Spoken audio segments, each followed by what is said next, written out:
had to make sure it was in focus real quick. What's going on, guys? The date is June 7th, and I've got my new pump, Man Sports new pump.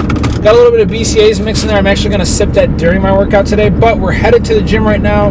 We're going to have a back session with my boy Billy Biceps. Now, the name, you guys are probably like, Billy Biceps?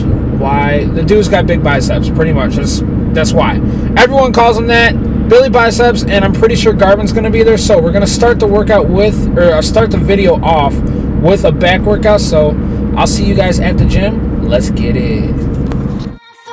So promise that you'll catch me.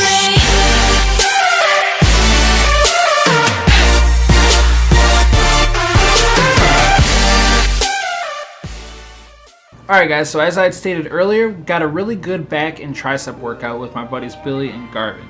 First move that we did start off with was reverse grip pull downs. Now, I am going to have, as I have been for the last couple videos, I'm going to have the workouts popping up on the screen, but we did do FST7 style training today, which make sure that you're staying through for the whole entire video because I'm going to go over the change of my splits with it all being based around FST7 training now. After the reverse grip lat pull downs, we moved on to V-bar lat pull downs. One of my personal favorites. You guys really need to make sure that you are squeezing at the bottom of the rep, focusing on the bottom part of the rep. What I personally do is either bring it to my lower chest or right below the nipples and really focus on that squeeze in my lats. After that, we moved on to reverse grip rows. Now, as I've said in a couple videos before, it's not really something I do too often, but I'm definitely going to start incorporating it into my training just because I feel like it's one of those lagging parts that I really need to focus on, and it gave me a different feel in my back, which is what I'm looking for. After that, we kind of like had a hard time deciding if we wanted to go with cables or this. I do this movement quite a bit. It's the seated machine row. I do it quite a bit. Personally, what I'm probably going to do is just start switching it up every other week, probably do like this, and then I'll like switch it over to seated cable rows just to have a little bit more variety in my training, just because I feel like I'm so used to doing this specific machine. I need a little bit of a change, you know. Now this is one of the FST7 sets. I'm not going to show exactly what the FST7 is in this specific video for this workout, just because we had 3 people, it would have been a really long clip. But what you're pretty much doing is 7 sets of 10 to 12. We did like 12 to 15. And then in between each set, you're actually going to take minimal rest and you're going to either flex or stretch the muscle that you're working on, really just to help push more blood in there, push more nutrients, and accelerate growth and recovery.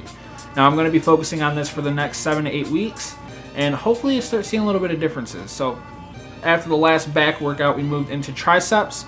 First tricep movement we actually did was rope pull downs or push downs, however you want to call them.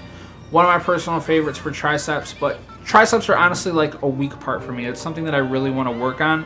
So I'm definitely going to start throwing in more variety, and hopefully we can make some changes within the next 7 to 8 weeks.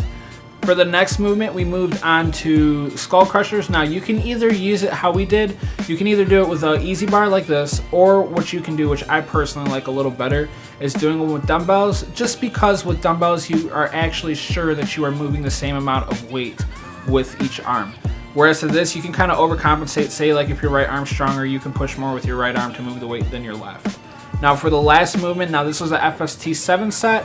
For the last movement, we did overhead cable extensions. This was great to do with FST7 type training. Your arms just get so pumped up afterwards. So definitely try out the FST7 type training. Make sure you stay tuned for this last clip of the video because I'm going to go over exactly what FST7 is and exactly what I'm doing.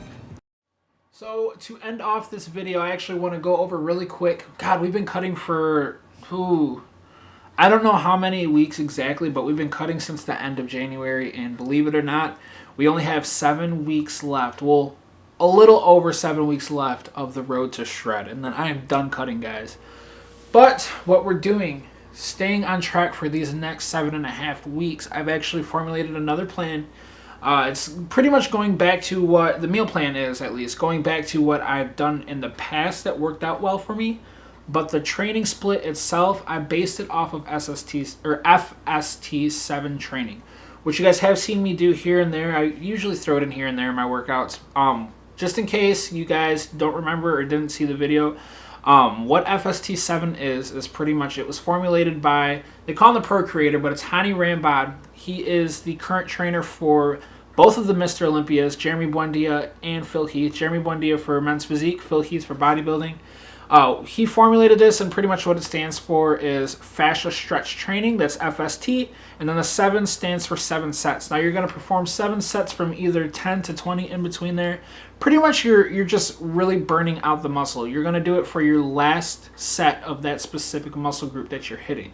So pretty much what I've done, formulated a plan based off of that. The meal plan, I switched up my macros a little bit. What I've done is raised my protein up from what it was. Instead of staying at around 190, I've raised it actually back up to 230. And I've dropped my carbs down to around 210 grams. Reason why I've done this is I noticed that having a little more protein in the past has actually helped with my cravings. As I went in the last video, or as I said in the last video, my cravings have been really bad for the past couple weeks. So having the protein up, I've been doing this for about a week now. Having the protein up and actually having more meal frequency, having a meal every 2.5 to 3 hours, I've noticed that honestly my cravings have been gone for this week. So I'm going to stick to that, and honestly I feel like this is going to be the game changer for the next 7 to 8 weeks. We're already back on track with dropping down weight each day, just a little bit. You don't want to drop too much. 1 to 2 pounds a week, at the most 2 pounds a week. And that's what we're back to doing. So that's going to be it for really what I'm doing for the next 7 weeks. If you guys want, I'm going to put my email up right here. Feel free to email me. I have everything documented. Feel free to email me, and I'll send you the exact plan, completely free. Don't worry about pay or anything. I'm not looking for money. I just want to help you guys out. So if you want the exact plan that I'm following, feel free to email me.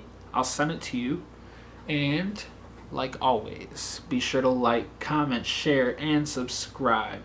And I will catch you guys later.